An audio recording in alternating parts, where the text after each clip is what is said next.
Hello Chronoholics, I am Dr. Karan Madan. Welcome back to another episode of Dive Into the Industry, where we talk to eminent personalities from the watch industry and get a glimpse behind the curtain.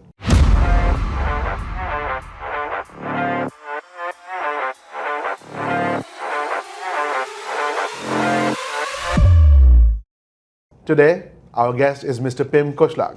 He is a master watchmaker and the CEO and current owner of Christiaan van der Klaauw. Hi Pim, how are you? I'm good, thank you. Welcome to Chronoholic. Thank you for having me. Is this your first time in Delhi? No, not the first time. Nice, but, okay. Really enjoy it.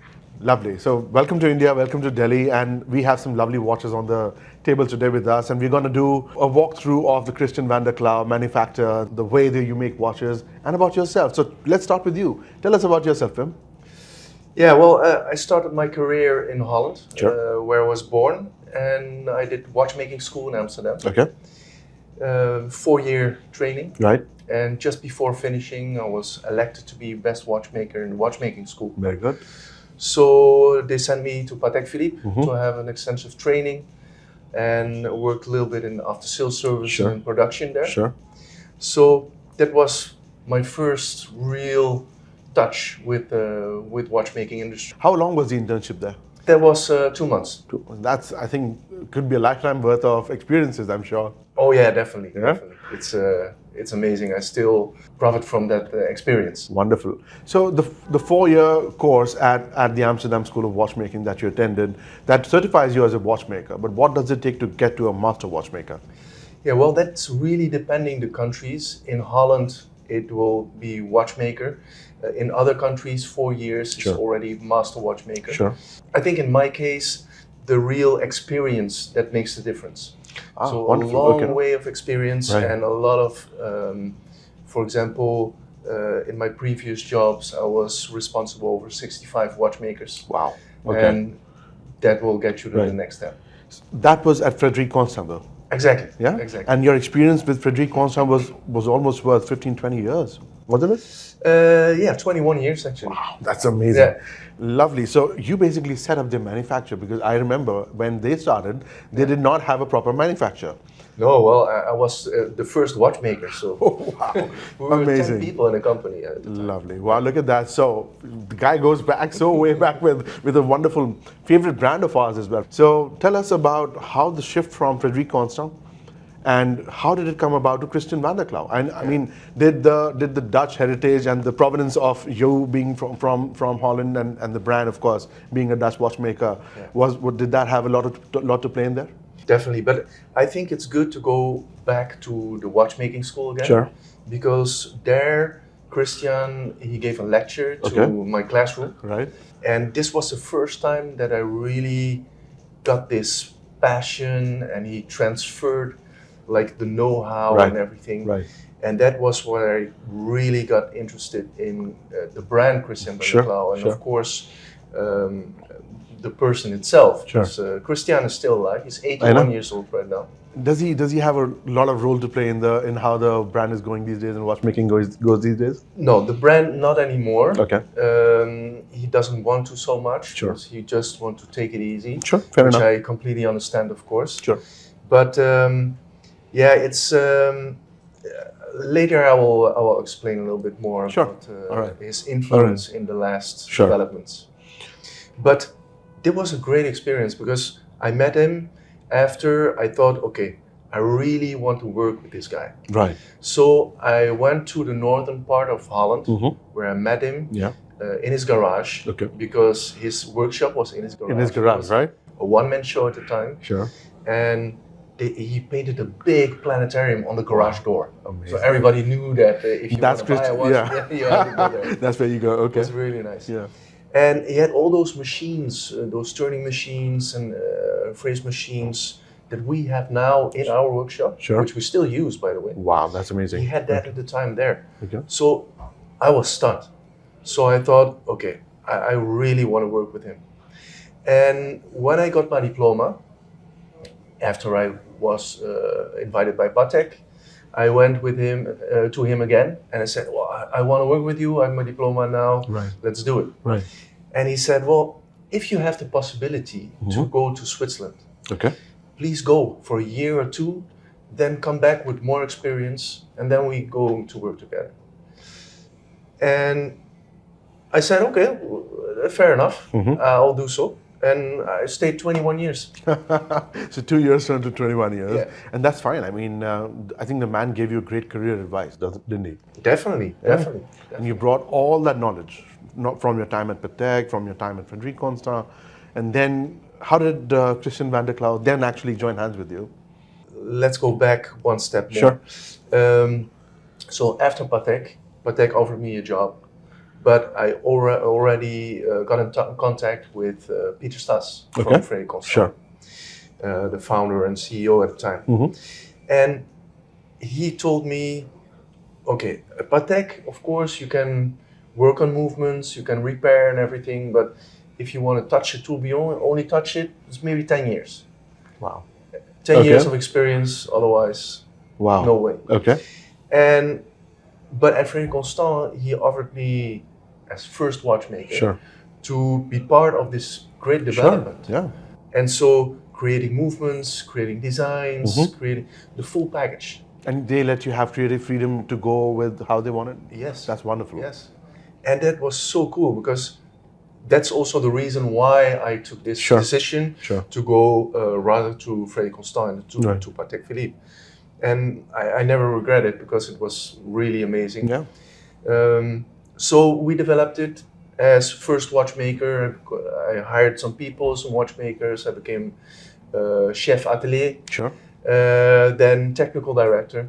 And after, in 2008, I heard that the brand Christiaan van der Klaauw, or Christiaan himself, he wanted to retire. He was 65. Right. And I went to Peter Stas and I said, well, he wants to retire, he wants to sell the company. Yeah. Can we not do anything? I didn't have any money, only watchmaking. Salary, passion, yeah. Sure. And so he told me, well, it could be nice to do that, but I will give you the experience or the possibility to co-create a brand. Okay. And that brand was Atelier de Monaco. Right. That was the high-end brand of the group. Absolutely, yeah. So Alpina, Frederique Constant, Atelier de Monaco. Atelier de Monaco. Is that your brainchild? Yes. Okay, even I did not know that. So I'm in August company right here. Oh man, this is amazing. Yeah. So that was a very cool experience. So we went back to Holland, and there I learned that Daniel and Maria that took over the company, Christiaan van der Klaauw. They were looking for somebody to take it to the next level, right? Yeah, take to the next level, and also secure the future of the brand. Because the brand exists already 51 years. Yeah, absolutely, yeah. So the brand was founded by Christiaan van der Klaauw in 1974. In 1989, he got admitted to the AHCI. And in 1994, from what I remember, he built his first planetarium clock. Is that right?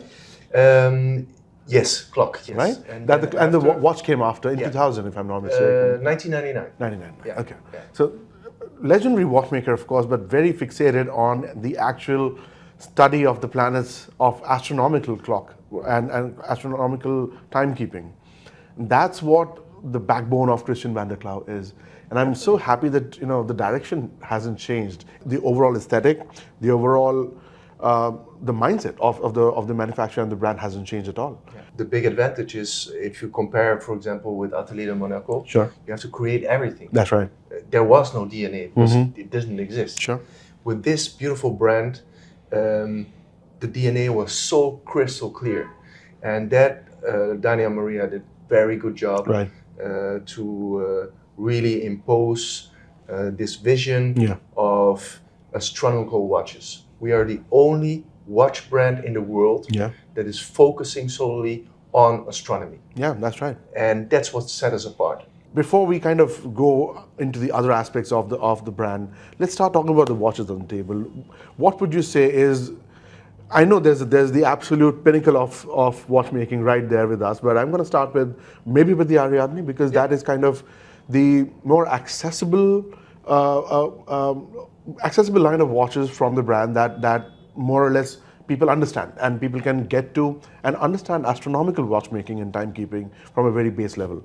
I think so too. I think the Ariadne is very important for us as a brand because it is the first step into our universe. That's right, yeah. And I think it's really complicated watch, or a watch with a lot of complications. Sure, yeah.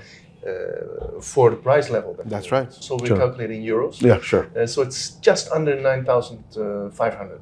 That's pretty accessible. So the cool thing about this watch is that you have the very complicated dial, which we have a full calendar. Yeah, that's an annual calendar with a pointed date on the periphery. There's a month, there's a day. There's of course the moon phase on the 6 o'clock subdial. Yeah. And then this also, the best part about this is a fully functional automatic chronograph.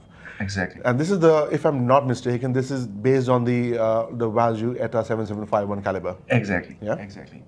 And also the other very unique feature of this is the dial, which is all finished by hand, assembled by hand. Lovely. And applied indexes, applied rings. Wow. So it's really amazing. taken care of very well. Yeah. And then you have, of course, the back, which shows you the movement. Yeah. And the rotor here is hand engraved. By Benzinger, if I'm not mistaken. Yeah. Exactly. And hand guilloche. So he has his manual machine to do the guilloche. So does he do all the rotors individually on all pieces? Exactly. Yes. My goodness. So talk This about Ariadne piece, of course. Lovely. Talk about the collaborative process on this, because you're using, well, it's kind of an off-the-shelf movement, but with your changes on it, with your modifications on it. Then you're using Benzinger's craft to kind of get the rotor in there, and you also have, I can see the logo also put on the rotor there. Yeah. Our logo consists of a sun. Global, it's a sun with 12 little claws. Yeah. Random claws. Yeah. There is also something to be said with when we speak about astronomy. There's also a lot of Greek and Roman mythology that comes into play. So why the name Ariadne for this? Yeah. Well, Ariadne is the goddess of passion. That's right. And definitely for a watch that is like the entry level or the stepping stone towards the rest of the collection, it's very important to have that passion. Certainly, certainly. No, I mean, you cannot sustain an ideology if it's not rooted in passion. Tell us about the next watch. Yeah, so I first have to tell you that our collection is based on two pillars. Sure. 3 actually. The third one is custom made. Right. But the first 2 pillars are the entry level, which is called the collection of the stars. And then we have the collection of the masterpieces. Right. So the collection of the stars are like the Valjoux 7750. Yeah. There are movements from Switzerland. That's right. And then we have the collection of the masterpieces, which have our own manufacture movement. Lovely. Okay. So this one is also part of the collection of the stars. Okay. And this is the Orion. Okay. And it's really cool watch because we have the sky. Yeah. stars. The night sky that you can see. Exactly. Wonderful. And with the constellations that I can see on the dial, Yes. there. The constellations is actually a disc that is turning underneath the dial. Lovely. And it's turning in the pace or the speed of our own Earth. Wow. Because when we look above, we see the stars, of course, turning. Sure. But actually, we are turning. That's the right. stars are not turning. Yeah, that's right. So it's turning at the speed of Earth. Okay. And that is not 24 hours, but almost. Man made it 24 hours. Right, right. But, and that's the thing about this watch, is all based on scientific facts. That's right, yeah. So this one is turning once in 23 hours, 57 minutes and 4 seconds. Wow. Lovely. And that makes it really precise. And so do you do the calibration of that disc through the crown, or is there a separate pusher setter that you have to use? It's all by the crown. Yes, all by the crown. Wow, amazing. But what's the case that you're using? Is it titanium? Yes, Yeah? this is a full grade 5. Grade 5? So that's, I know, I mean, that's your collection for the stars. We love that stuff. That brings me and us to the actual manufactured pieces. And these are, trust me, worth dying for. So let's start with the True Moon. Now this is a special edition True Moon. Yeah, the real moon Yaura, it's Yeah. called. And this one has the 3D moon phase. Sure. This 3D moon phase is very special because it's unlike other moon phases.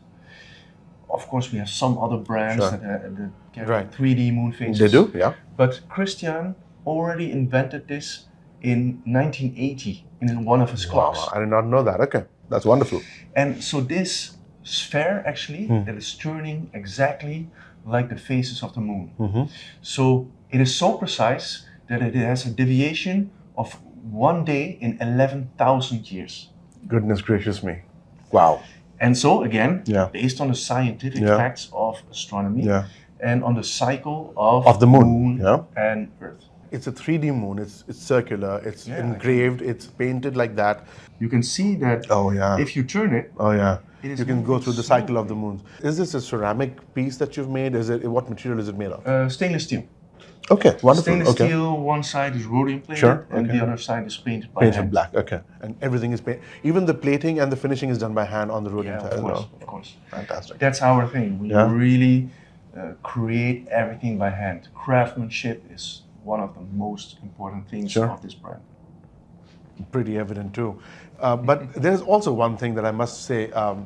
You guys rely heavily on Aventurine as a material for your dials. Yeah. It just comes together, doesn't it? Collection for the stars. You're looking at astronomy, and you're looking upwards to the heavens, and that's what you want to see on your dial as well. So, Yeah, I think Aventurine sounds like the obvious choice, and it was because in I think the first one was in 2002 Sure. that Christiaan Sure. uses Aventurine, and we never left it alone because Yeah. it fits so perfectly. absolutely, it does. Yeah.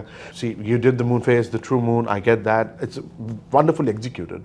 But then, to me, because I also like calendar complications, your brand makes the best calendar complications, in my opinion. Because the next watch that we're going to talk about is the Planetarium, and to have a planetarium miniaturized and brought onto the watch dial is a feat of engineering. Trust me. Tell us, before we get down to the watch, tell us how Christiaan actually came to the planetarium idea, and how did he execute it from a whole painting on his garage door down to a clock maybe, and then to a watch. Yeah. So actually, he was studying in a city of Leiden, Okay. and next door of the university or his instrument making school, there was an observatory. Okay. And so he was really obsessed with Sure. the stars and the planets. Yeah. And he combined this with his profession. Sure. So indeed, he made his first clock with a planetarium, Right. with the sun in the middle, and then the 6 planets at the time Sure. turning around the sun. Okay. But as per their own timeline, not going in a regular motion, but it's more as tuned to their own orbits and timelines. Of course, again, Fantastic. science is the key. Yeah. So this is why it's really important, and Yeah. this is really cool to see on this watch that we have the calendar. Yeah. First at 12 o'clock, Yeah. and then all the calendar functions are linked to the planets. Wow.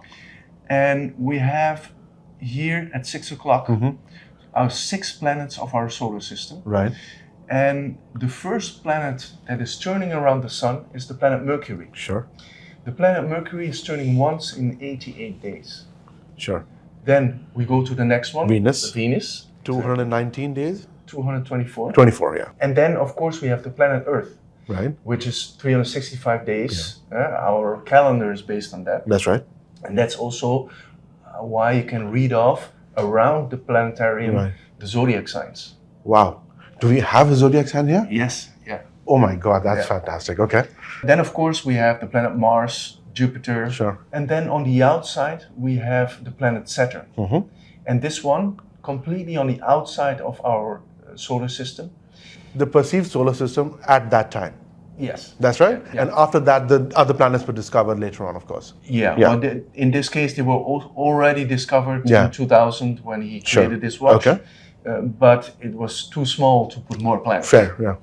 Fair enough. And so the planet Saturn is turning the slowest. Yeah. Well, that's not really true because the orbit takes the longest time. It's about 29 and a half years, if I'm not mistaken. Exactly. Right? 29 and a half years, and that's exactly in this planetarium the case. So this planetarium shows the planets the exact position and the exact speed of the real. So the Saturn on this watch will rotate once around the circle, around the sun, once in 29 and a half years. One generation, more or less. My goodness. I mean, if this isn't, giving me goosebumps, man. This is amazing. It's quite a cool story. Yeah. I was in Japan not long ago. Okay. And this customer bought this watch and he said, I want to buy it, not for myself, but for my grandson, Okay. which is born this week. And I will give it to him on his 30th birthday. My God. When Saturn does a full circuit. Exactly. My That's God, cool, what? right? That's emotion. That is absolute emotion. And when I was reading about this watch, and the same thought came to me. If I buy one now, when my son is 34 years old, he's 4 years old right now. So when he's 34, that's when then Saturn will have done a whole circuit. Yeah. Terrific watchmaking. But what about Jupiter? All these planets move as per their own orbit, right? Exactly. It's the perfect timing and the perfect position. But then how do you execute it? Are these all the planets, or the 6 planets around the sun right now, they're based on different opinions, or they're based on different plates? Yeah, well, actually how it works is that we have, first, of course, we go from the slowest moving part inside the main movement. Sure, yeah. That is the hour wheel, Right. which is turning once in 12 12 hours. hours, sure. 2 times Yeah. 24. And then we go to the date Yeah, function, yeah. and then to the year function, Sure. or the months. Sure. Showing the months, but it's turning once a year. Sure. Then we go down to the planets, and everything is one big gear train. Sure. This gear train, we counted the teeth, has over 700 teeth. 700 teeth across the whole gear train. Yeah. And each tooth is actually cut by hand on the lathe Exactly. that Christiaan had in his garage, and similar lathes in your workshop now. Exactly. Handmade, guys, handmade. Trust me, this is mind-boggling. Please. And so then you slow down the gear train, Sure. so you have demultiplication. Sure, yeah. And of course, from one year you have to speed it slightly up Sure. for the planet Yeah. Mercury, and then finally from year you go down again until you get 29 and a half years orbit. Doesn't that take a lot of intense mathematics? I mean, the mathematics overall is already done, sure. But to kind of put that into a watch. And Yeah, of course, it's a huge job, Yeah. and the risk of error is big. Of Yeah, course, sure. if you cut it by hand. Sure, yeah. So that's why the precision and the craftsmanship is most important in this piece. Definitely. Which also that brings me to the other side. Yes, please. This is high watchmaking. This is the god level watchmaking that we dream of, that we see and on screens, and I'm getting to see it live in front of me. So this is fantastic, and I know for a fact that the bridges are star shaped, hand finished, circular finished. The rotor, of course, all gold, cut by hand. Polished, the anglage is done by hand. Everything is done by hand, nothing by machine. And then there's a tungsten carbide rotor on the weight, oscillating weight on the rotor. That makes it a complete package. This is, oh my God, this is fantastic. I mean, cool, right? Yeah, it is, very much so. And so when I talked to you earlier about the 2 pillars, Yeah. one is the star collection, That's the right. Swiss movements, Yeah. and then we have this collection of the masterpieces, Yeah. which are fully in-house movements. Fantastic. And every part, every bit is made in-house, right? No, not all. Okay, I all right, have to sure. be honest with Please, that. yeah. And this is not really necessary either, Sure. because we designed the movement. Sure. But we have some Swiss suppliers of components. That's but fair. We do assembly, everything we do in-house. Okay. What would be the power reserve for this movement? 96 hours, if I'm not mistaken, no? No, this one is 60 hours. 60 hours? Yes. And that's delivered through single barrel? Yes. Let's absolutely talk about the pinnacle of watchmaking from the brand, from CVDK. At Watches and Wonders 2025, they released the Grand Planetarium Eccentric in Meteorite. And this is not a meteorite dial we're talking about. The whole case, my friends, is carved out of meteorite. This stone, this rock, it has been done perfectly, and it has been executed into a watch. let me go first to the Grand Planetarium that we introduced for Sure. the 50th anniversary of Christiaan van der Klaauw. Sure. That was in 2024. Sure. I met Christiaan many times when I first took over the company, which was in 2022. Sure. And I saw him working on a watch that featured the 6 planets of our solar system, Right. but in an eccentrical kind of way. Right. And so that means that all the planets have their own center. Right. So it's not that there are disks turning around perfectly in a circle. And that's reality. That is fact. That is science. Of Because course, of course. the orbits are elliptical. They're not circular as are mostly depicted. Yes. Yeah. And so I saw that and I thought, wow, that should be great if we could do something Yeah. together Yeah. to create a watch that had this eccentrical feature. But it could be even better if we add the 2 last planets. Sure. Yeah. The outer planets were before never featured in a watch of Christiaan. Sure. Yeah. Not in any watch. Any watch at all. Yeah. Sure. So this would directly make it the most complicated planetarium watch ever built. Christiaan had these drawings made by hand, compass, Okay. a pencil, and with the team and with my friends in Geneva, we transformed this into a CAD program design, Okay. Into 3D design on the computer. then a 3D design, Sure. and finally we produced this in a little bit more like industrial way. Sure. Because if you want to do this Yeah. in the way that Christiaan made it, it will take you probably to make in 1 year. Okay. So Wow. as now we went like in the last 3 years from 10 point of sale to 40. Uh-huh. I Wow. would Yeah. make people really mad. And you would want to meet that demand as well. You know, as a watchmaker, the idea is sure to make great watches and take the idea of great watchmaking forward, but in the end, you also have to sell watches. Oh yeah, of course, Yeah? of course. Yeah. At least we have to earn back the development costs Certainly. and Certainly. the people that work. Absolutely. Otherwise, it doesn't make any sense. Yeah. So this particular watch, just before I said the planetarium Yeah. was like 700 teeth more or less. Sure. Yeah. This one is over 400 components Wow. and has 3,338 teeth. My goodness. And again, each of them are cut by hand. Yes, well, we have some, the bigger wheels, Sure. that are cut in a different way. Okay. Because you can not do it. Fair And enough. over very thin wheel with over 300 teeth. Yeah. Each. This would yeah. be impossible. So this particular watch has the 8 planets of our solar system, Yeah. so our full solar system, Sure. turning eccentrically around the sun, and every planet is hovering above the dial Sure. and mounted on a small pin. Right. So this is turning between the dials. So we have There to are make multiple discs between the dials. Is that what's moving? Yeah, we Okay. have to take one Aventurine dial Sure. and then cut it up into 9 pieces. And Aventurine, that fine is very difficult. Very tough. Yeah. Very tough. Wow. So Okay.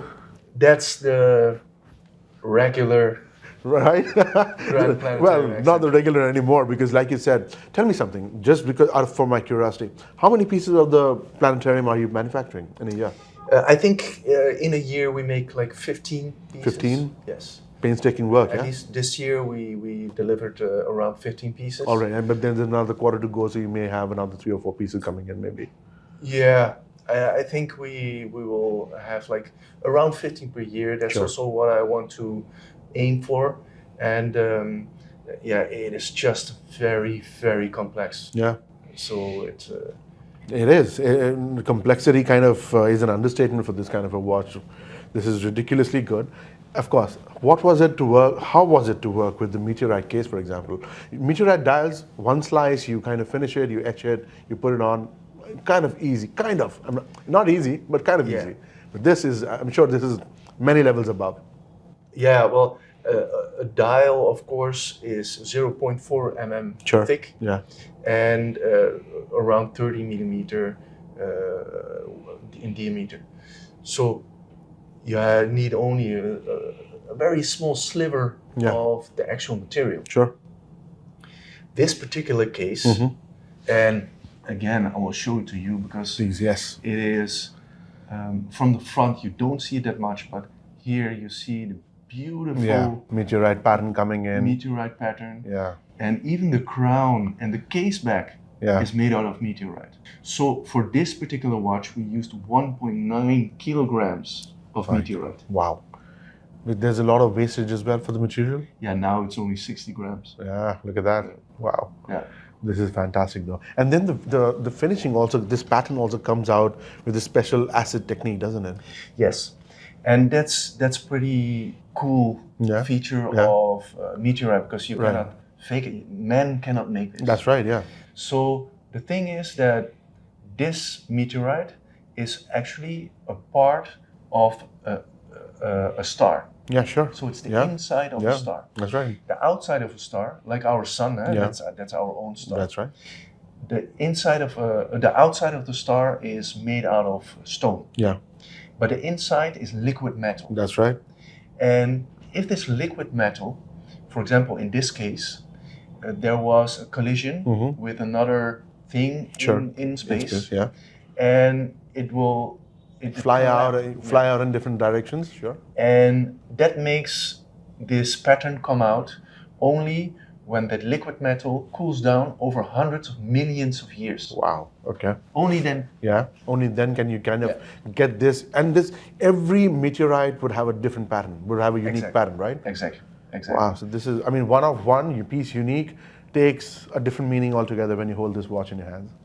And this watch saw this particular meteorite fell down on Earth around 50,000 years ago. We don't know exactly, of course, but that's the estimate. Okay. But it is 4.6 billion years old. Absolutely. So it is older than the Earth itself. Wow. Another cool feature of this dial and this watch is that we have one of the dial rings was made of Aventurine in this watch, and we changed it to the asteroid belt, didn't you? Asteroid belt, exactly. That's right. Exactly. Yeah. Nice. So the asteroid belt is situated between Mars and Jupiter. That's right.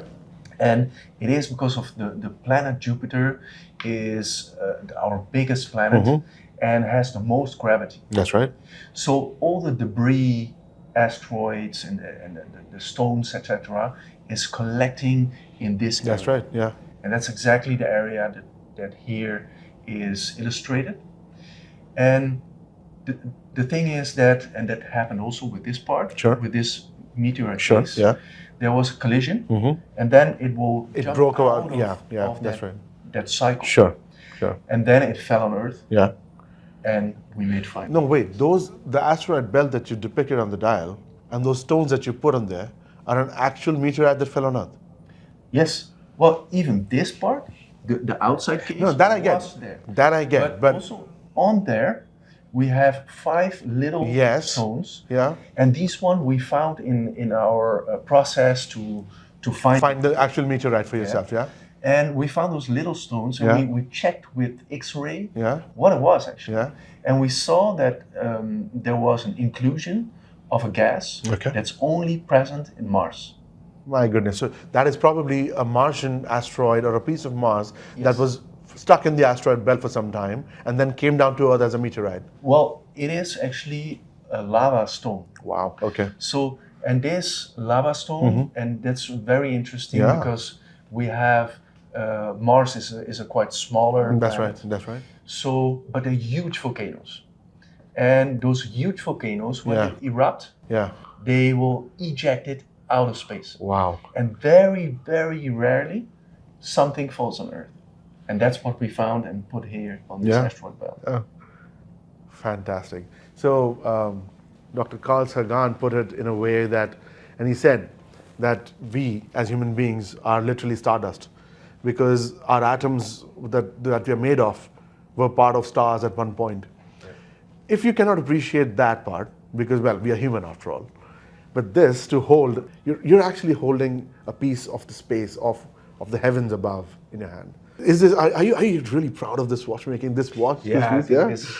well, Also because, I mean, of course, it's an idea that you want to make in practice. Sure, yeah.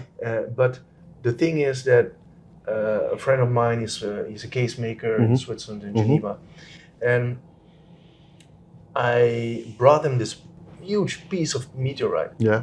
And I said, "Can you make me a case of that?" And he said, "Well, no, but yeah, sure, I'll try." I'll try, yeah. So and that's how it comes, you know. Yeah. It's all built from passion. For the record, only 3 pieces were made with the meteorite case, and 2 were already sold at Watches and Wonders. This is the only remaining piece in the world. That's it's with him, but it's also for sale. Yeah, sure. Really? Yeah, sure, okay. Yeah. But you know what? Sure, this is all fun and games. But to me, the real watch is in his hands. That's the rose gold Grand Planetarium Eccentric, and that is how I envision Christiaan van der Klaauw watches. This is how I think this makes it more approachable. And again, the whole planetarium is there.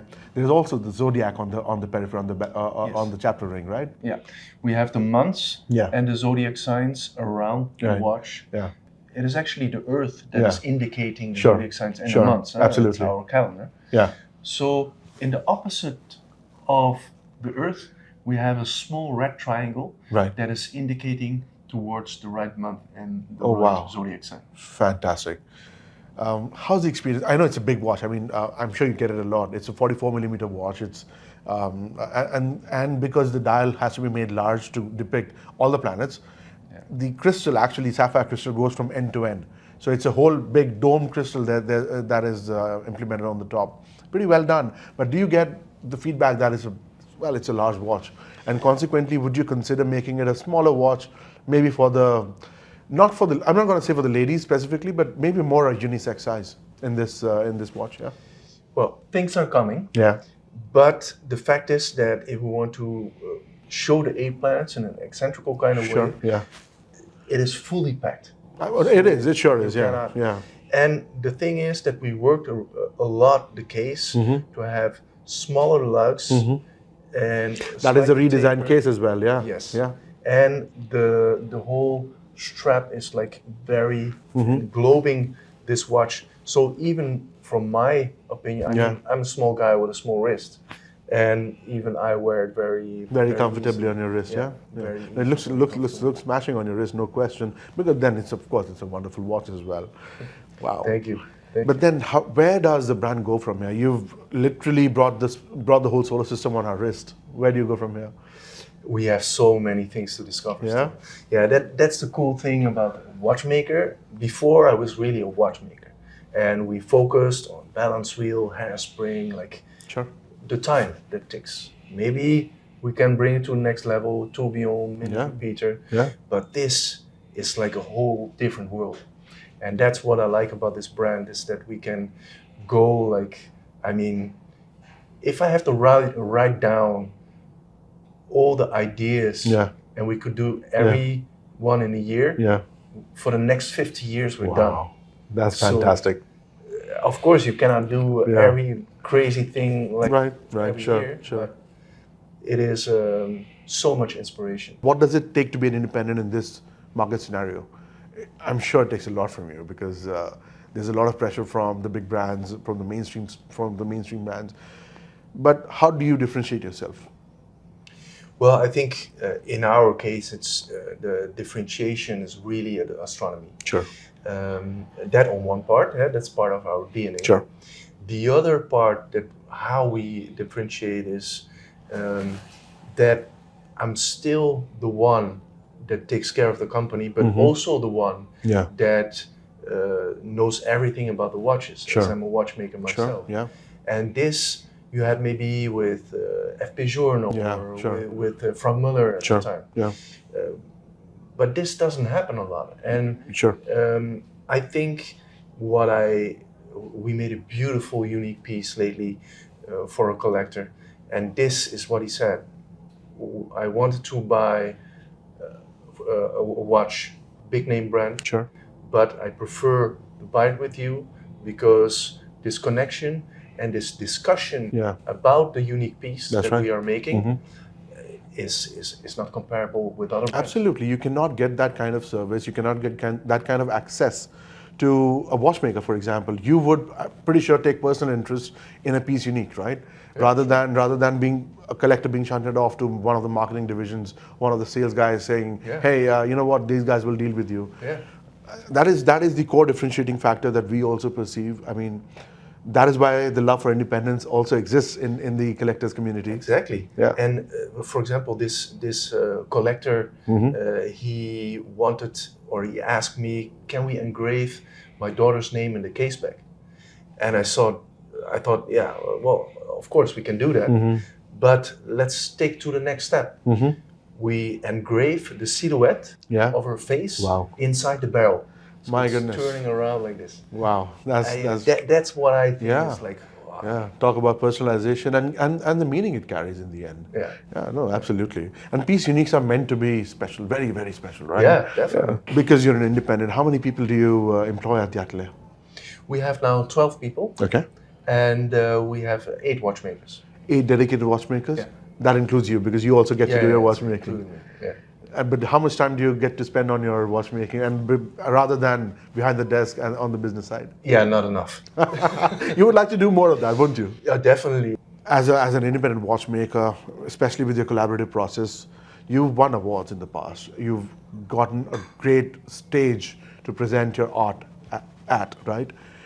Does that play a role? Do these awards, do these accolades also play a role in taking the brand forward? Definitely. Yeah, it's very important. In 2018, what you said, it was Van Cleef who won the GPHG with our made Planetarium. That's right. Yeah. And then in 2021, won the GPHG ourselves. That's right. This beautiful Eisenhower watch, and this watch with a hand-painted blue dial was inspired by the oldest planetarium in the world. Wow. Which is based in Holland, in the northern part of Holland. And this guy, like 300 years ago, he created in the ceiling of his own living room, created this planetarium. Wow. So he made a double ceiling, and in between that area... It's a functioning planetarium, is it? It's the oldest. Oh my God, I thought you were talking about a painting. Wow. No. Okay. It's really... It is blue paint. It's an actual still functioning, Yeah. Planetarium, and it's elected also a UNESCO World Heritage Site. Last year, or 2 years ago. Fantastic. I mean, and that kind of tells you that, you know, doing good watchmaking, sure, important. That's the core. Yeah. But getting recognition would also matter a lot, wouldn't it? Yeah, of course. Not only the recognition with the price, but also recognition by, for example, Ethos sending me messages like, well, we want to carry your brand. Yeah. And that's a huge recognition. And I think absolutely that's beautiful, because it's always good to work with the best. That also tells me that you have a lot of faith in India as a market, don't you? Definitely.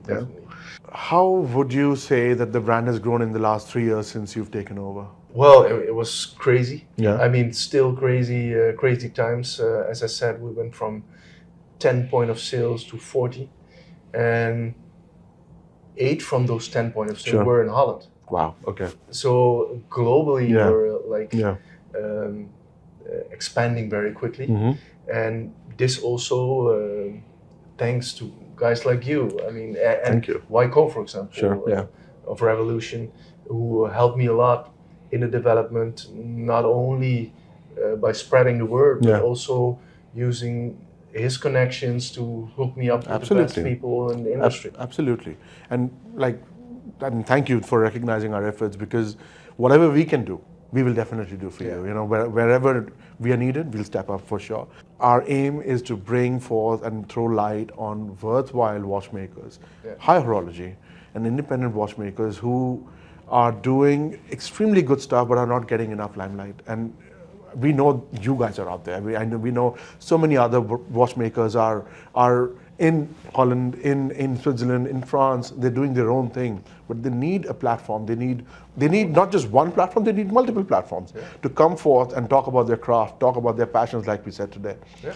And wow, this is, to read about stuff like this and watch this on YouTube is a different feel, and then to hold it in my hands, to experience it firsthand, it has been a fantastic experience today. And honestly, I'm sitting with a rock star of the watchmaking industry, honestly. I mean, master watchmaker who's had experience with Patek, with Frederique Constant, single-handedly set up the Frederique Constant manufacturer, and now running CVDK like a champion. I mean, we wish you the very, very best because we believe in your mission. We are right by your side, and we can safely say that I think the brand is in great hands with you. Thank you. So well done, Pim. Thank you for your time. Today has been wonderful. Thanks a lot for watching. Thank you for watching this episode of Dive Into the Industry. We'll be back with another episode. Stay tuned.